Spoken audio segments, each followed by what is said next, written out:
Hi friends, I am Sudip. আমার YouTube channel আপনাকে welcome. আজকের এই ভিডিওতে আমি একটি ভালো হোমিওপ্যাথি সোপের ব্যাপারে ডিসকাস করব বা একটি হোমিওপ্যাথি সাবানের ব্যাপারে ডিসকাস করব। এই সাবানটি খুবই ভালো। কেউ যদি চায় যে নর্মাল কোনো ভালো সাবান ইউজ করতে, বাজারের কেনা সাবান বাদ দিয়ে যে চাচ্ছে নর্মাল কোনো ভালো সাবান ইউজ করতে, সেক্ষেত্রে সে এই সাবানটি ব্যবহার করতে পারে। এছাড়া এই সাবানটি ইউজ করে আরও কয়েকটি বিশেষ বিশেষ রোগ সারায়, সেগুলোর ব্যাপারেও আজকের এই ভিডিওতে আমি ডিসকাস করব। সো ফ্রেন্ডস, ভিডিওটি খুব ইনফরমেটিভ হতে চলেছে, তাই ভিডিওটি আপনি স্কিপ না করে পুরোপুরি আপনি অবশ্যই দেখবেন।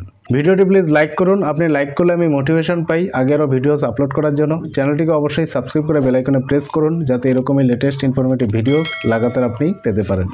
আজকের ভালো হোমিওপ্যাথি সোপের নাম হচ্ছে silk and stay soap. SBL কোম্পানির সিল্ক অ্যান্ড স্টে সাবান ভীষণ কাজ দেয়। যেটা বললাম যে নর্মাল যে চাচ্ছে ভালো সাবান ইউজ করতে, সে এই সাবানটি ইউজ করতে পারে।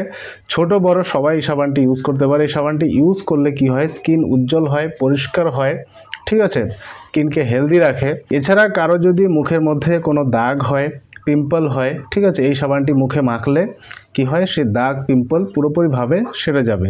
এছাড়াও অনেক সময় ফেসের মধ্যে সাদা সাদা স্পট পড়ে, সেক্ষেত্রেও যদি সাবানটি ইউজ করে, সে সাবানটি মেখে জল দিয়ে ভালো করে মুখটা পরিষ্কার করে, তাহলে তার এই সাদা দাগ পুরোপুরিভাবে ঠিক হয়ে যাবে।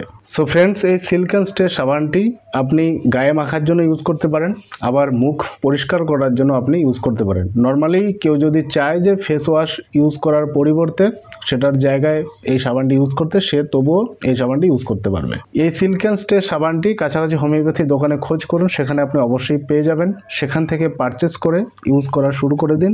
দাম 55 রুপিসের মতো হবে। সো ফ্রেন্ডস, আই হোপ ভিডিওটি আপনার খুব কাজে লাগবে। ভিডিওটি লাইক করুন, শেয়ার করতে ভুলবেন না। Thank you so much.